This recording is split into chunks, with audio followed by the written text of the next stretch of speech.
This is Charlotte Talks. I'm Mike Collins. No matter where you live in America or what you do or how much you make, at least one every 10 years, you count. And right now, the count is on.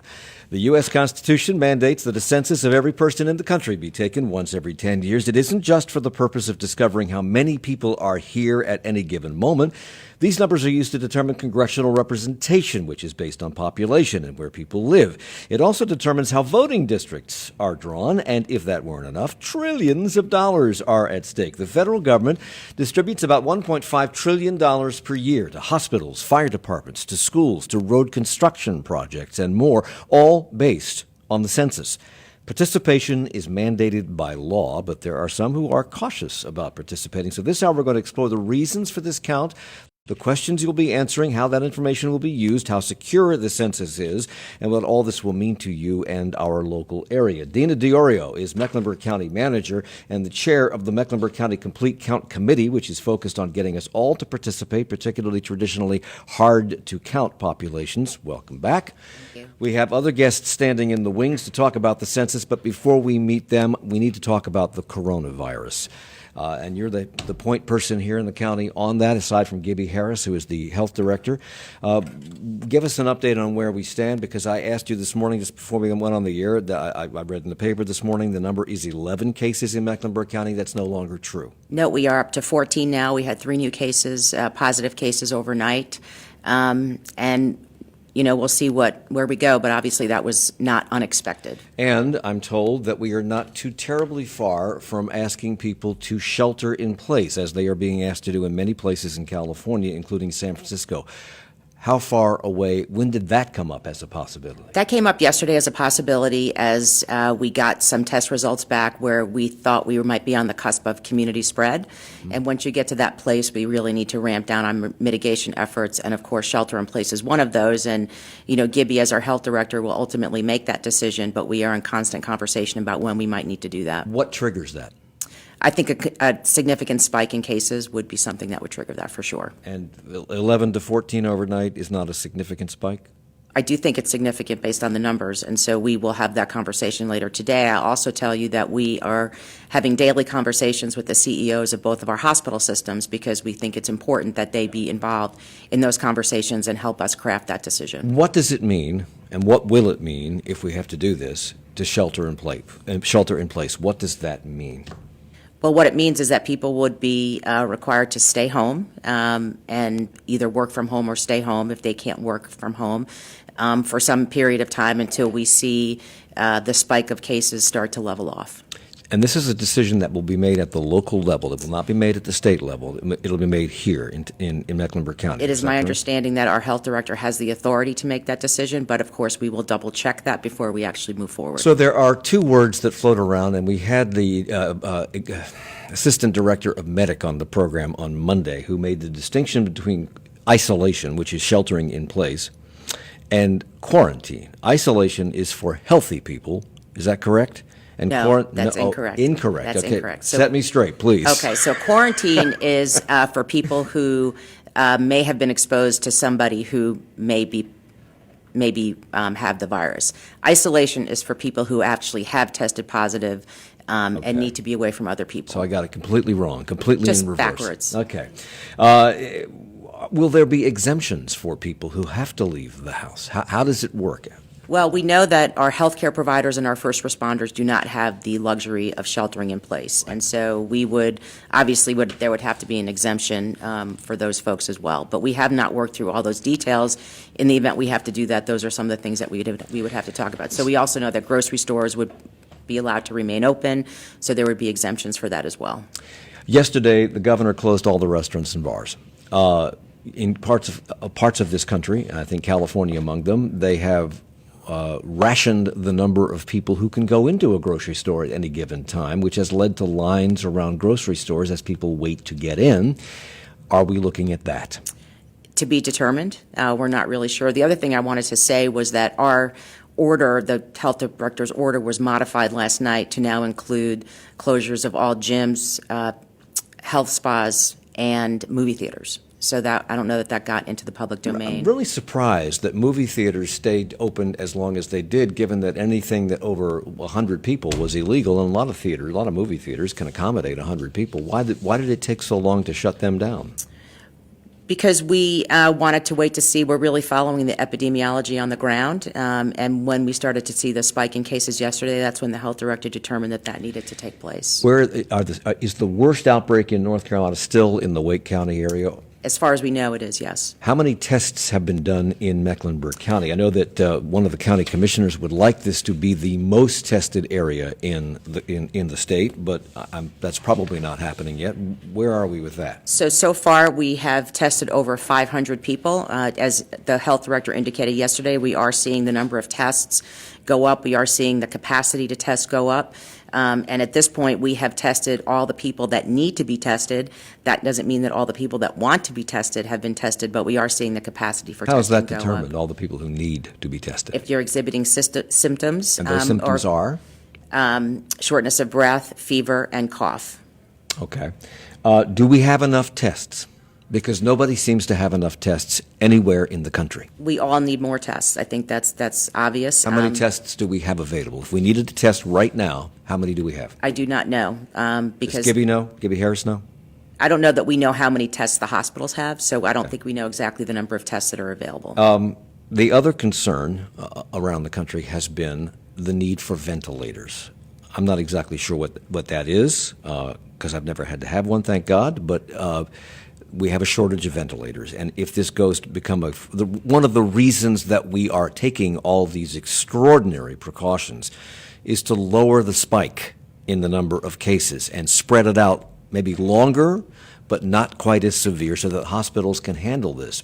And we don't have enough ventilators. How many ventilators are there at Novant and Atrium and other area hospitals? Do we know? I do not know the answer to that. We can certainly try to get that information Do they and report back. have the hospitals expressed to you or to Gibby Harris any concern about being able to handle an influx of patients who need or do not need ventilators? Do they have enough beds? They have not indicated an issue right now, but one of the things that we know that yesterday they have started to defer all elective surgeries to be able to make sure that they have capacity in their facilities to be able to handle an influx of patients if need be.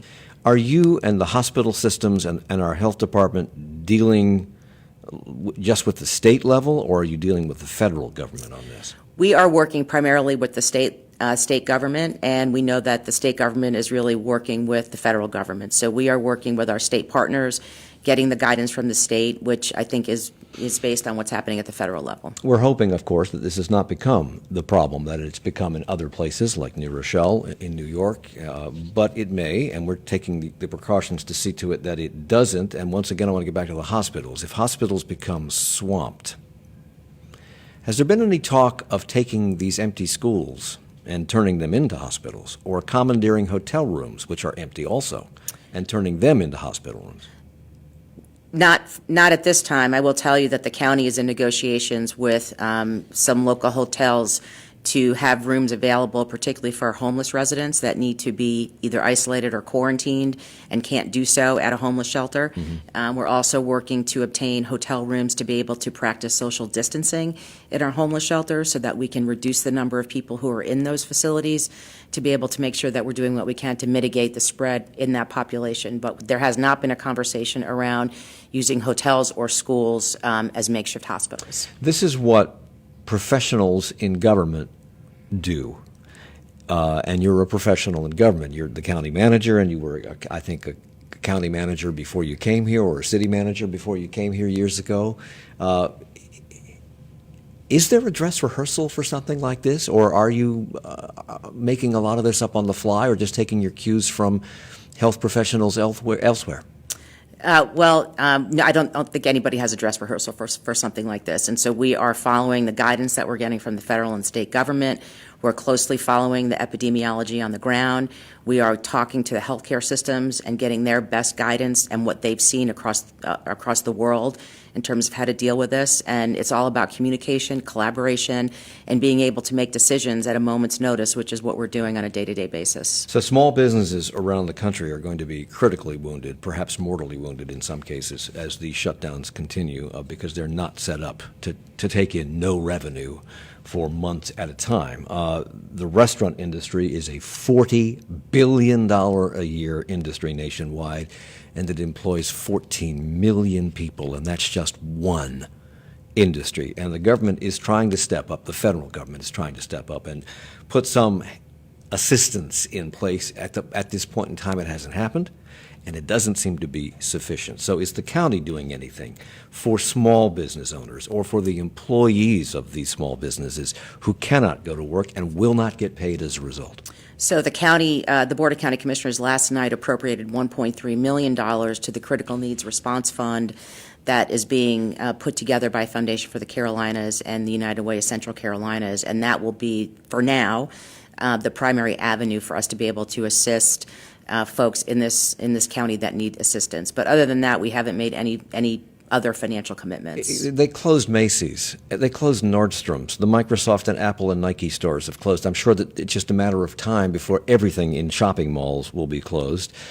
Bars and restaurants are closed except for takeout. So if I'm a restaurant, if I'm a waiter in a restaurant, if I'm a bartender, if I'm a shoe salesman at South Park, how do I get help from you? Well, I think the first thing I would say is we need to look at the changes that the governor has made around accessing unemployment benefits. So unemployment benefits will be easier to access and expanded, and so I think that would be our first step. And you can do it by phone, I'm told? That's my understanding. And so I think that will be a great benefit. We want to see what the federal government does, and I'm sure that we will make our services available to folks who need it in terms of food and nutrition services and other programs that we have that we'll be able to make available to people who need them. But it's going to have to be a collective effort in terms of how we stabilize or try to stabilize our economy here in Mecklenburg County. How concerned are you about how long this might go on? How long do you think it might go on? I don't know how long it will go on. I think that the 2 weeks that we're sort of talking about right now, I don't think that will be enough. I think that will likely be extended. I think it's, I do. I think it will definitely last longer than that. Of course I'm worried. I'm worried like everybody else is worried. I'm worried about the health and safety of our community. I'm worried about our local economy. I mean, there's a whole host of things for us to be concerned about. Because at first people were talking about we're going to take these precautions until March 31st. And now it's clear that they will go on into April, into May. And I heard last night from people at the national level, just watching as much television as I could flip around and consume about this, that this could go on for 7 or 8 months. Are we equipped to handle something like that, where we have a complete shutdown of society as we know it for 7 or 8 months? I don't even know what that looks like. But probably not. We'd have to sort of really take stock of what we need to do. I can tell you from a county perspective, we have considerable reserves. So we would continue to be able to provide services to this community, and we feel very comfortable about that. But this is unprecedented. I don't think any of us really know what the implication of that is. And do you think people are cooperating? Will it be difficult to enforce a stay-at-home if it comes to that? I don't think so. I think we're already seeing a lot of voluntary compliance. And so I don't think so. I think people are really taking this seriously, and I think people are going to do what they need to do to protect themselves and the community. Dina Diorio is not only the county manager, Mecklenburg County manager, but she's also the Mecklenburg County Complete Count Committee chair, and that is the committee that is helping us was helping to make sure that people take and fill out their census forms, which is why you're actually here this morning. And when we come back from the break, we will be joined by 2 other folks who are involved in the census and you to talk more about why this is important at Charlotte Talks. Support for Charlotte Talks comes from WFAE members and Signature Healthcare, whose Uptown office offers 24/7 access to concierge healthcare, including in-office services like acute care, travel medicine, and executive physicals. SignatureHealthcare.org. And NC by Train, helping transport area travelers with 8 daily trips and 7 stations between Raleigh and Charlotte. Schedules, tickets, and more available at ncbytrain.org. Tomorrow on this program at 9, working through the coronavirus crisis. And by that, I mean the nature of how we work, when we work, if we work, and how employment needs to adjust in the face of unprecedented demands. Americans are being encouraged to work from home. Not all can, of course. Some people will need to take more sick leave than they actually have. So, and allowances are being made. So will these temporary changes act as a catalyst to fundamentally and permanently change work as we know it? We'll look at that tomorrow at 9. Teleworking isn't new, but right now, it's very necessary. For millions of people, being cooped up indoors is a challenge, but it comes with opportunities too. I'm Todd Zwillick, walled in but not entirely cut off. How can the country cope with coronavirus and cabin fever? That's next time on 1A. 1A from 10 to noon after Charlotte Talks on 90.7 WFAE, Charlotte's NPR news source. It's Charlotte Talks on listener-funded 90.7 WFAE and 90.3 WFHE. I'm Mike Collins. Mecklenburg County Manager Dina Diorio is with us. She is also the chair of the Mecklenburg County Complete Count Committee, which is focusing on the 2020 census.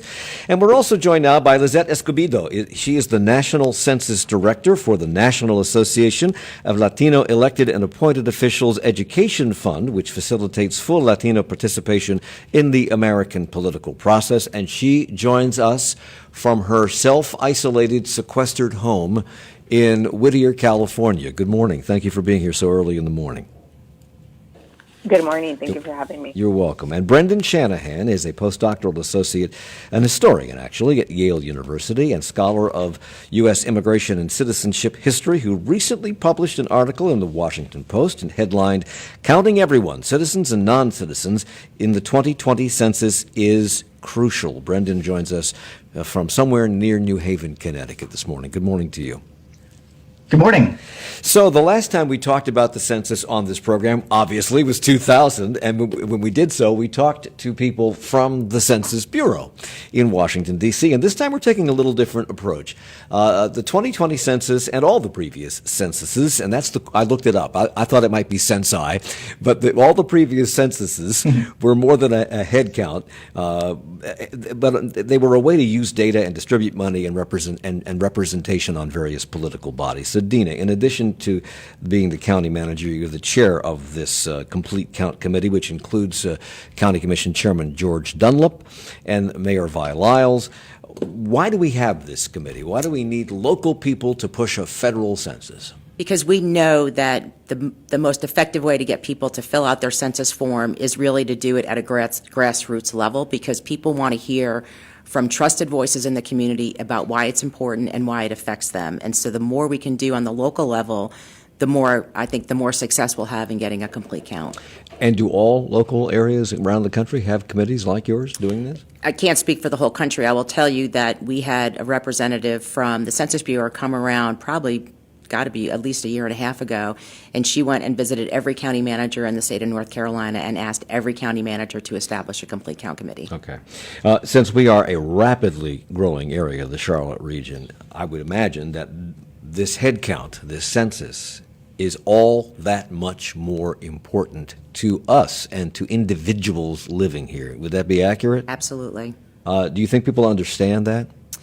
I think, well, I can't really say people understand it, but we've spent a lot of time over the last several months really trying to educate this community about why it is important. Well, let's talk about that. What is the bottom line monetarily? How much more money would come into the county and to county coffers and to the state if we get an accurate head count that is actually reflective of the enormous growth that we have experienced here? Well, we know that in 2016, the state of North Carolina got $24 billion from the federal government based on census data. And that comes to local governments for things like education and transportation, healthcare, other kinds of programs. And so the more of a complete count we get, the more money will come to this community. And one of the things that your committee here is focused on is traditionally hard, these are your words, traditionally hard to count populations that you're encouraging to participate. What is being done to locate them, first of all, and secondly, what is being done to encourage them to participate? So we have data by census tract which shows us where our historically underrepresented census tracts are. And so what we're doing is we're doing a lot of outreach and a lot of grassroots work with people in those communities to get them to talk to folks about the importance of census. So, Brendan, I received 2 notices in the mail about participating in this census, and both notices gave me a personal code to use in filling out the census online. Is that going to be the approach with everyone in the entire country, or are there still going to be census workers knocking on your door? Great question. So the move towards digitization is certainly picking up a pace, and the goal is to try to use that system to get as many people to enter their information as soon as possible. The sooner the better. However, the Census Bureau will still be employing folks to go out to do exactly what Dina was saying, to reach every community and try to get as accurate a count as possible. How impactful are you fearful that the coronavirus outbreak will be on census takers' ability to knock on people's doors? I am concerned. We know that there's always undercounts in enumerations like the census, and given the incredible situation that we're in right now, particularly the disruption of where people are at this very moment, college students being at their homes as opposed to being at colleges and universities. This is an unprecedented development. Every 10 years, there's a new curveball along the way, and certainly 1920, 100 years ago, the aftermath of World War I and the Spanish flu was a particular challenge. But I think right now, this is unprecedented on an even larger scale. So would it be correct to say that college students living in dorms would have gotten their notification from the Census Bureau with their special code to do it online, that they would have gotten that piece of mail at their university or college? And if they're living at home now, that mail may be late in arriving or not arrive at all? To be honest, I can't speak specifically to that. And perhaps one of our other guests is more would be able to answer your question there. Okay. But I do know that is one of the concerns that folks that I've been reading about in the census community have flagged as an issue of a particular challenge. What about people who don't have access to internet, Dina? Well, that's definitely one of the concerns. I mean, we are pushing people to fill the census out online because we think it's obviously the most effective way to do that.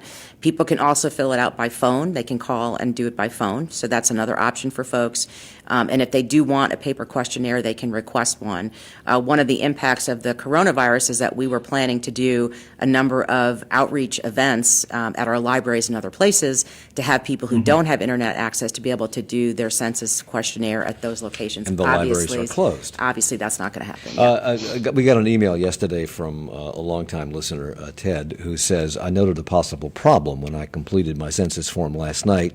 I filled out my census form using an up-to-date Mac laptop and an up-to-date Safari browser. It took 8 minutes to fill out the form, but then I could not submit the form on the Safari browser. I switched over to Chrome, had to fill out the form again, only took 4 minutes this time, and it worked perfectly. Could be my computer or operator error, but not being able to use Safari, not being warned about using Safari was a bit of a turnoff. And he said, I have received 3 notices via the United States Post Office. 1 would be sufficient. The extra 2 notices are a waste of resources, labor, postage, paper, and more importantly, my taxes. Lizette, the census is a complete, allegedly, as complete account of every person in the country as we can possibly achieve. That means that citizens and non-citizens, including those who may not have come here through channels, are to be counted. And given the current administration's stance on immigrants and on immigration, that has a lot of people in the Latino community nervous, to put it mildly. Do people in that community understand that by law, the answers given in the census cannot be shared with anyone for 72 years? And if they do know it, do they believe it? So I think part of our work is letting them know this, right? So some of the research that we recently did in 2019, out of, it was about 1,600 Latinos that we surveyed across the country, 50% of them were expecting a citizenship question on their form. And although most of them had generally positive views of the census and understood the importance of the census, they were still fearful. And so one of the things that we know is we need to reassure them that their information is private, safe, and secure, one. Two, we need to make sure that this message comes from trusted messengers in the community.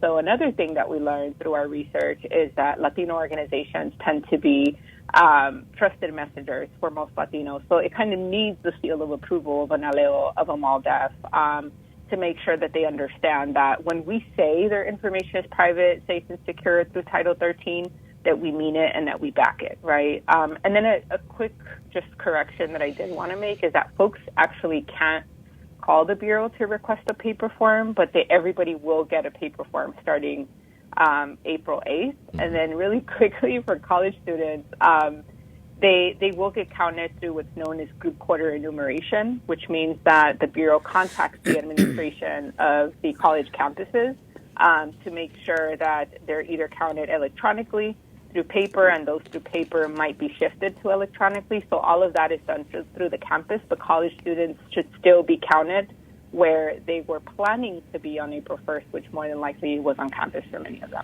And in our community, Dina, do we have people in the Latino community, respected, trusted leaders going out to that community and encouraging them to fill out these census forms?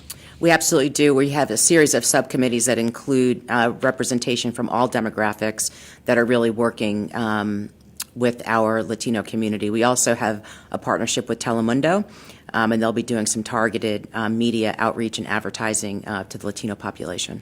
Lizette, you referenced this citizenship question. President Trump wanted to add a citizenship question to the census. There was a citizenship question on the census a long time ago, like 75 years ago, and it was taken out. And once again, the president lost that battle. There will not be a citizenship question on the census. Is that word spreading through the Latino community?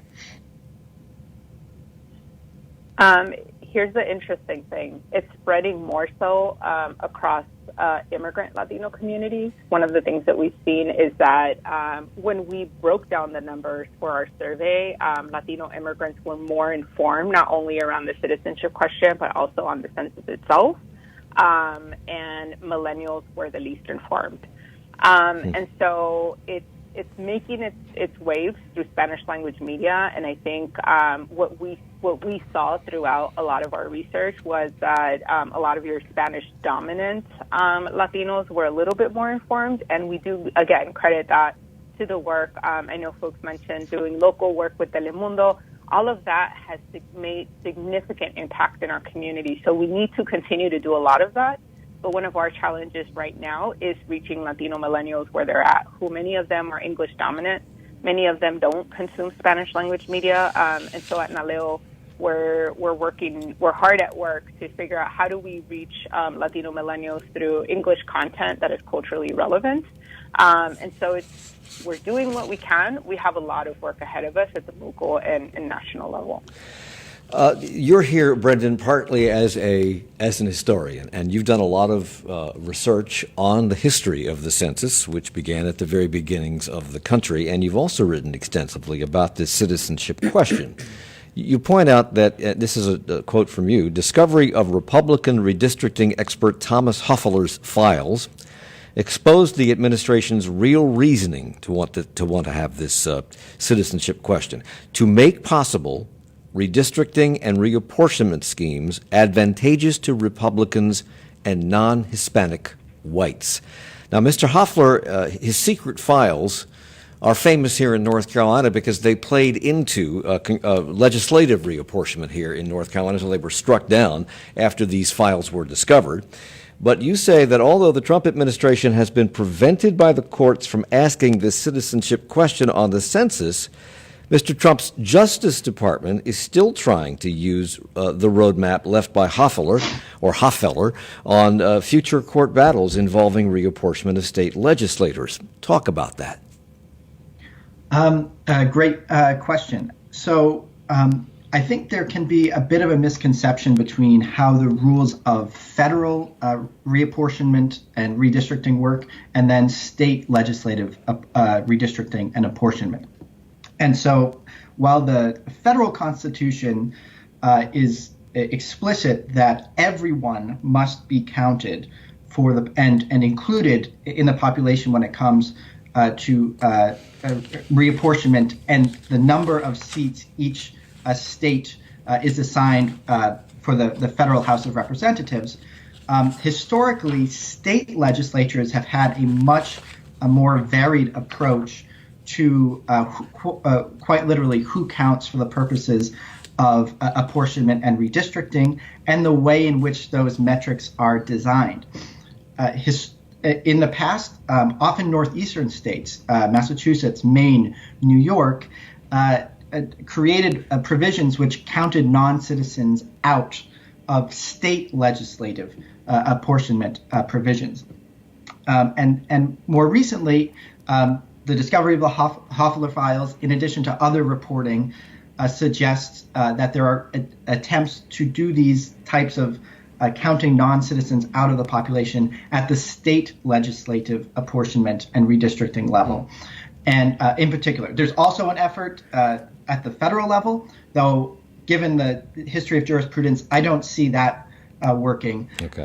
But I think there's a bigger battle brewing at the state legislative level. To remind people that we only know about these Hoffler files because Professor Hoffler or Mr. Hoffler died and left a computer behind, and his daughter found the files and turned them over.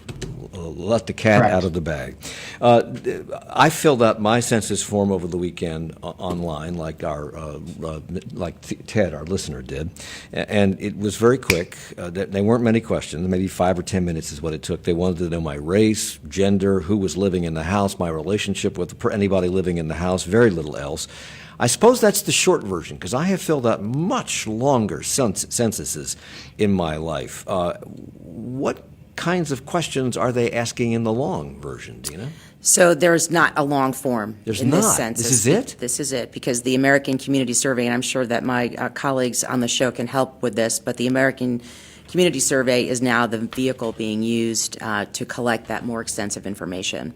Okay, because on this form, they ask you how many people were living or staying in this house, apartment, or mobile home on April 1st, 2020. But I filled it out last weekend, so how am I supposed to know that? That's the future. Well, I think the whole point is that the count is supposed to reflect how many people are living in the United States on April 1st. They also wanted to know, were there any additional people staying here on April 1st that you did not include in question 1? Why would they need to know that? It could be a visitor, it could be your grandma from out of state, could be anybody, right? It could be, but I think, again, it's making sure that we get the most accurate count that we can on April 1st. Then they want to know what kind of a dwelling it is. Is it a house? Is it an apartment? Is it a mobile home? Do you own it? Do you rent it? What's your telephone number? How scary is that, Lizette, for some people? It is a little scary, especially for a lot of, our undocumented immigrant community. But this is, again, why education and information is so important. So we've been doing a lot of work over the course of the past couple of months. We've trained about 3,500 census ambassadors across the country. This is a 5-hour training that we put them through. As a census nerd, it fills my nerd heart. But we wanted to make sure that all of our leaders understood how important each of these little boxes was. So let me stop you there, because we got to take a break. We're coming back with more, and I'll let you finish that question in just a moment. It's Charlotte Talks on WFAE. Support for Charlotte Talks comes from WFAE members and Duke Energy, committed to increasing solar power across North Carolina. Facts about Duke Energy's clean energy commitment at duke-energy.com/getmorefacts. And doctors making house calls, helping avoid the spread of coronavirus by offering patient-centered care with treating patients at home. Registration available at doctorsmakinghousecalls.com. The practice of social distancing is crucial in fighting the spread of this epidemic. However, staying inside by yourself or with a partner might have some unintended consequences. As people reduce their social contact, they may be subject to increased levels of loneliness. A social recession could potentially impact those at the highest risk for coronavirus infection, the elderly, and those with pre-existing conditions, and people with disabilities. What can we do to minimize the effects of social isolation in times of quarantine? That's the topic in 20 minutes on 1A here on WFAE, and we'll continue our census conversation in a moment. It's your world. We help you explore it. Italy is one of the countries that has been hit hardest by this virus. Earlier this week, the Prime Minister imposed travel restrictions. It's your community. We help you understand it. The executive order means an abrupt change of plans for about 1.5 million students in North Carolina's school districts and charter schools. WFAE's Morning Edition is an essential way to start your day and stay connected to your world. Listen weekday mornings from 5 to 9 on 90.7 WFAE. It's Charlotte Talks on WFAE and WFHE. I'm Mike Collins. We're talking about the census with Dina DiOrio, Mecklenburg County's manager, but also the chair of the Mecklenburg County Complete Count Committee. She's in our studio. Brendan Shanahan is in near Yale this morning in New Haven, where he's an historian and expert on U.S. immigration and citizenship history. And Lizette Escobedo is the National Census Director of the National Association of Latino Elected and Appointed Officials Education Fund. She joins us from California. I had to interrupt you in the middle of an answer about how troubling it might be to some parts of our population, particularly hard to reach people and Latinos who are suspicious, perhaps with justification, of questions being asked of them by the federal government about how they feel about being asked about their telephone number and about who's in the house with them and what their names are and what your relationship to that person is. How is that? How are their fears being allayed?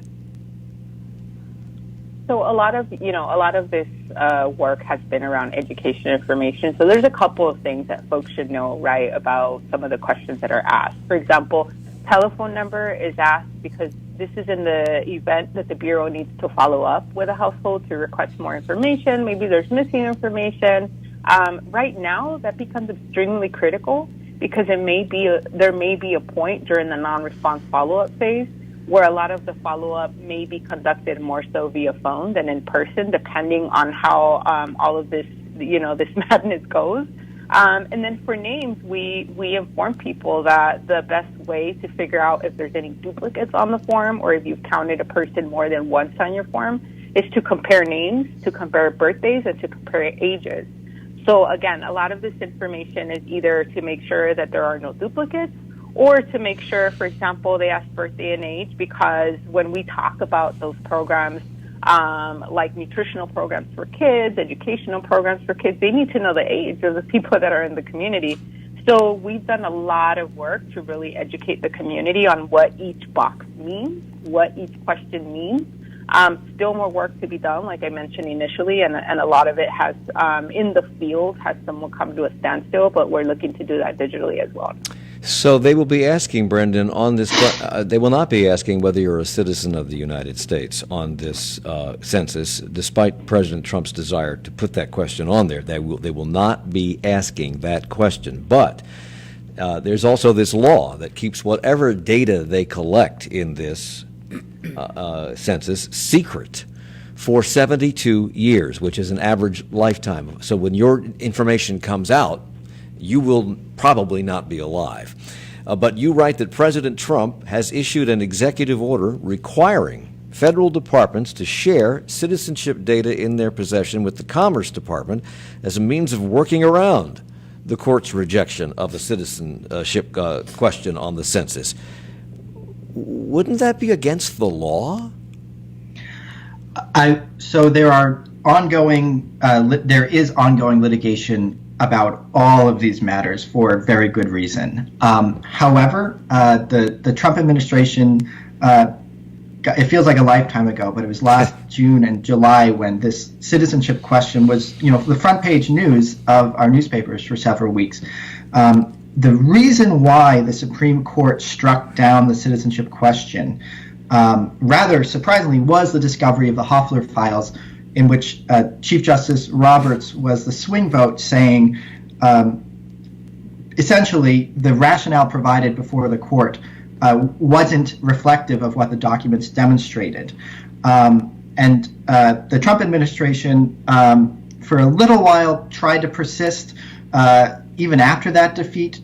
And instead, afterwards, President Trump issued an executive order with Attorney General Barr, if I recall correctly, outside the White House, ordering essentially various departments to try to send citizenship data in their possession to essentially the Commerce Department, and through them the Census Bureau, in their eyes, to essentially come up with a sense of citizenship data of the nation's population. Advocates are worried that this is going to be highly, inaccurate and an incomplete snapshot, with good reason. Yeah. So given the fact that he's initiated this executive order and federal departments are supposed to comply, and given the fact that the 72-year rule was actually violated, I think, during World War II, or maybe put in place after World War II, because of the census data being used to quarantine Japanese Americans, should people who are concerned about their status be filling out the census? Sorry, was that a question to me? Yes, it is. People should absolutely be filling out the census. It's so important for precisely the reasons that that everyone here has been discussing today, for redistricting for the purposes of allocation of funds as a civic duty. I think it's imperative for the broader community to do precisely the education that we've been talking about, and to push back when there are attempts to invade people's privacy. But the census itself and an accurate count is absolutely essential for representative democracy. So let's talk about what this means to Mecklenburg County, Dina, because an accurate count in Mecklenburg County, given the enormous growth that we have experienced in the last 10 years, really means dollars and cents. How much money is at stake here for Mecklenburg County? Well, I mean, we have several estimates, but we believe that for the number of people who don't complete the census, it could cost us about $2,200 per person per year. And that money goes to what?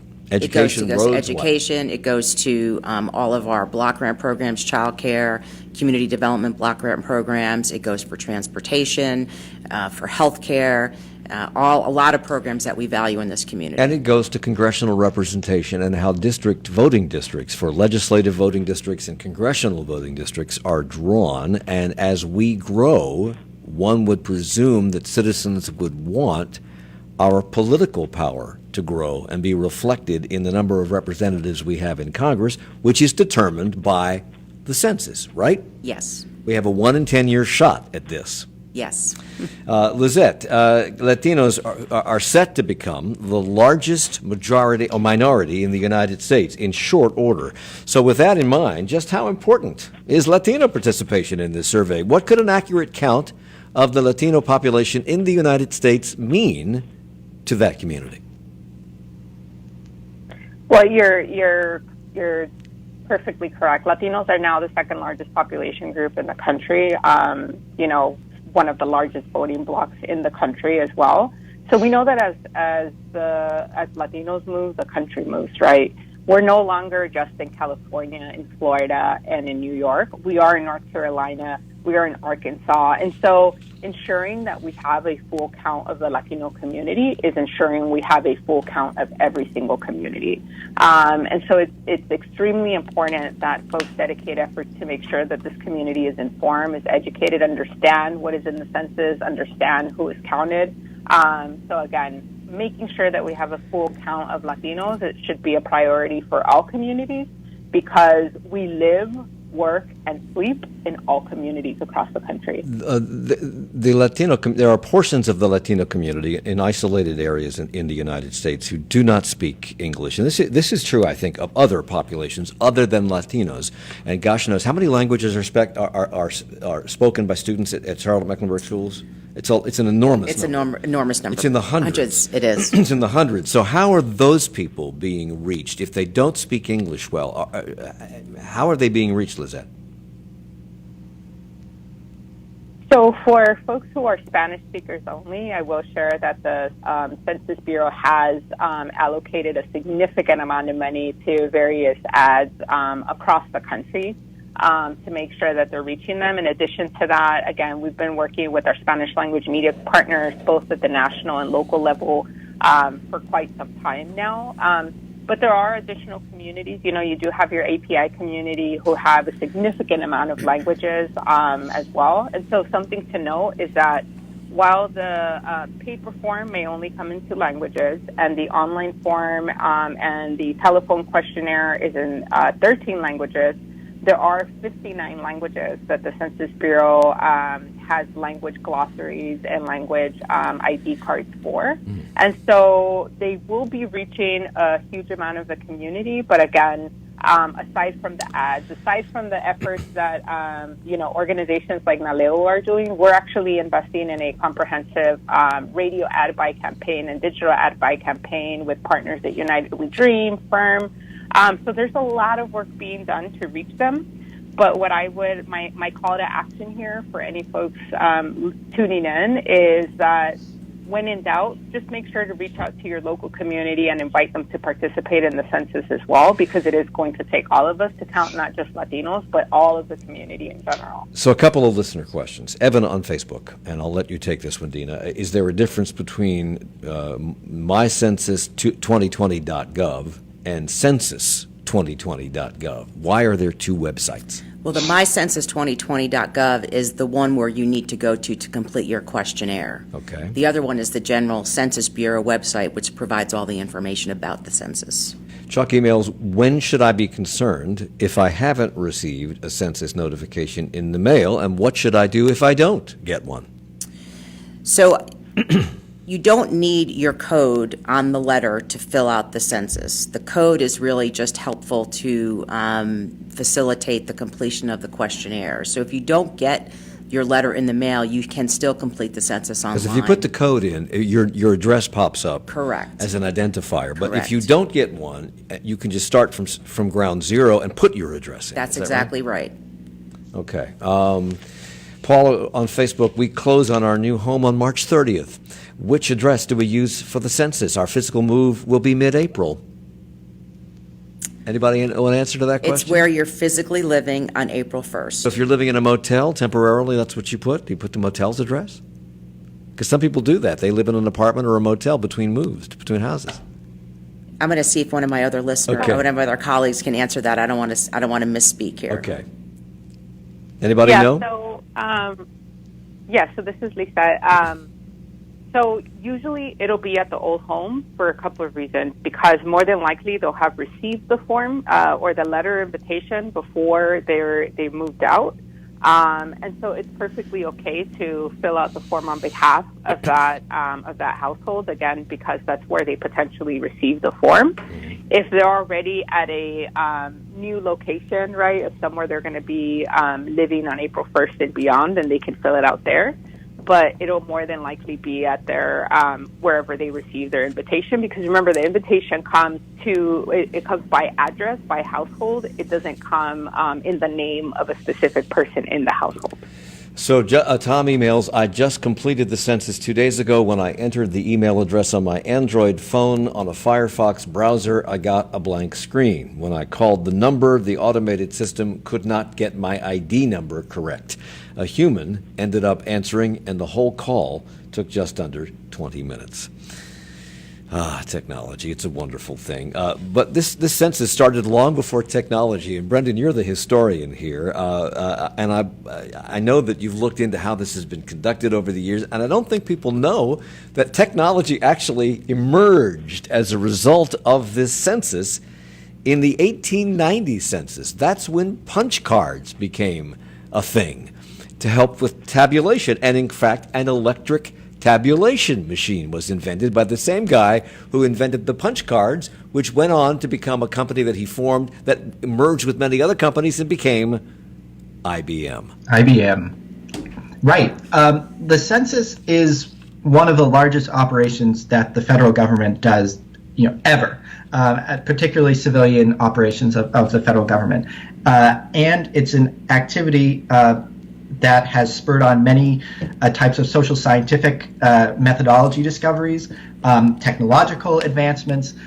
It is a massive, massive operation, and it in turn has transformed the way in which technology and research is done in the U.S. And across the world. These census counts go back to the beginning of humanity. They go back to ancient China, well before Jesus. And of course, if you look at the New Testament, the reason Mary and Joseph are going to Bethlehem is to participate in the census. And that census was to help Caesar Augustus collect taxes.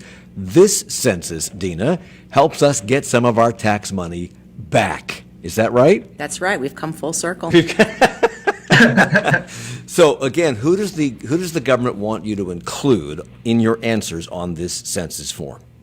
Anybody who's living in your household. Anybody. Anybody. On Everybody. April the 1st. Correct. Okay, before we go, one more thing, and that's going back to this coronavirus situation. We now have 14, at least when we started the program. Correct. We had 14 confirmed cases in Mecklenburg County.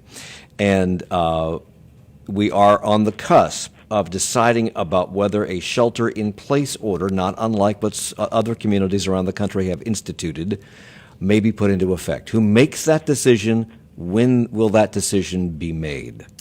So the public health director, I believe, has the authority to make that decision, and we'll double-check that just to be sure. We don't know when the decision will be made. We continue to evaluate, again, the epidemiology on the ground, and we will consult with other experts, including our hospital systems, the State Department of Health and Human Services, to determine when that should be made. All right. Dina Diorio is Mecklenburg County Manager. She's the chair of the Mecklenburg County Complete Count Committee, and their message to you is very simple. Fill out the census. Get on with it. It really is quick. Lisette Escobedo is the National Census Director of the National Association of Latino Elected and Appointed Officials Education Fund, and she joined us from self-quarantine, isolation in Whittier, California. Brendan Shanahan, an historian and an expert on U.S. immigration and citizenship history, joined us from New Haven, Connecticut, where he is at Yale University. Thank you all for the hour, and stay healthy.